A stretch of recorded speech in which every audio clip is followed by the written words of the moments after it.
Carrie Van Ice here at Get Your Vibe Right, and recently I ran across a quote that really struck me by Louise Hay, and it said, "Guilt always seeks punishment." It's a pretty powerful quote when you think about it, and most of us have felt guilty about something at some point in our lives, and oftentimes we will self-punish, meaning that we beat ourselves up, we have an internal dialogue about that, we really don't let ourselves off the hook on that kind of thing, but sometimes we'll even go to extremes and we will seek punishment from the outside unknowingly. This is totally unconscious behavior because this is always kind of going on in the subconscious mind. So let me give you a little example of how this came up recently in one of my healing sessions. There was a woman who is dealing with what she says, a narcissistic partnership that she's trying to do her best to heal, and saying that her partner is the narcissist in the relationship. I'm not going to get into narcissism, not my area of expertise, but if you've ever been around somebody that you thought was a narcissist, you probably can relate to the idea of punishment. Narcissists are not very good at taking responsibility for things, and they are excellent at laying blame somewhere else. So punishment, right? So as we're working through this belief code session, which I am a belief code practitioner, and this is a way to look at the subconscious programs and faulty beliefs that we have from our experiences throughout our life that have been contributing factors to whatever situation it is we're trying to heal. In this woman's case, it's a relationship that she says is with a narcissistic partner. So we went through the entire structure and we got down to the very deepest belief, which is known as a faulty core identity. And this is very, very deep because our identity is wrapped up in this. And what this said as we questioned her subconscious mind was, "I am a cheater." Okay, now initially when we hear these words as adults, we immediately think of somebody being unfaithful. But you have to think, when this is something that's very, very deep, it usually goes all the way back to childhood. So this wasn't about being an unfaithful partner. This was about maybe cheating at board games when she was a kid, not giving the right card in Old Maid, or moving the token a few spaces forward if nobody notices when we're playing a game like Monopoly or something. And who hasn't done that, right? Like, especially when we're little, when we understand the importance of winning and being a winner, we're willing to do it at any cost. But generally, even if we win, the guilt that we feel because of it is always an underlying current. And if guilt always seeks punishment, there is going to be a way that the subconscious mind maneuvers things in your life to receive punishment.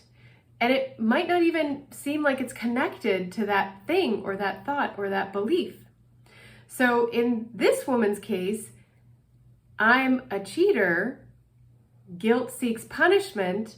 She's noticed that she's constantly surrounded by what she calls narcissistic behavior, which often means that she is getting blamed for things, or she's having to take responsibility for things that she doesn't really feel like the responsibility lies with her. This can definitely be seen as punishment, right? So in these kinds of cases, we can't go back generally to the person. Like, okay, so let's say there is a narcissist and they're doling out punishment in some way. That person's probably not going to own up to it, and they're not going to say that they're sorry so that you are absolved of the feeling of having been punished. So where are you left if you're dealing with somebody who's a narcissist and you have this behavior in you, this guilt that's eating away at you, that is seeking punishment in some form, and you just keep recreating instances where you're feeling like you are being punished? What can you do? Well, this is where self-forgiveness comes in, and self-forgiveness is so important.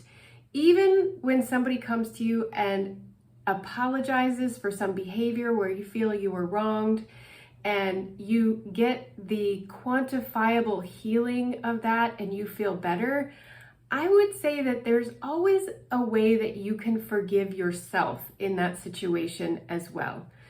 I forgive myself for all the times that I felt like I was being punished by this person. I forgive myself for beating myself up about that when I felt guilty. I forgive myself for any time that I edited my behavior because I was afraid of what others might do or say to me. Whatever it is, I'm sure that there are ways that you can find where there's something to forgive in you around that situation as well. And if there's guilt that can't be taken care of outside of you by somebody else, you're left to take care of that yourself. And really, this is where self-forgiveness becomes so important. And often we forget about that, especially with that running internal dialogue constantly gnawing away at us, that heavy inner critic, if you have one, that becomes just the background noise of your life, that's sort of always putting you down and making you feel guilty for things you did or didn't do. And you can actually forgive yourself for those things. We don't think about it because this running dialogue is always there. So embrace the idea of self-forgiveness and ask yourself, where do I feel guilty? And if guilt always seeks punishment, you're being unfairly punished probably in some ways because you haven't cleaned up this area where you feel guilty. And the quickest, easiest, fastest way to do that is through self-forgiveness. So here's your permission to do that. Forgive yourself and let yourself off the hook, even if the other person is unwilling to say that they're sorry for their behavior.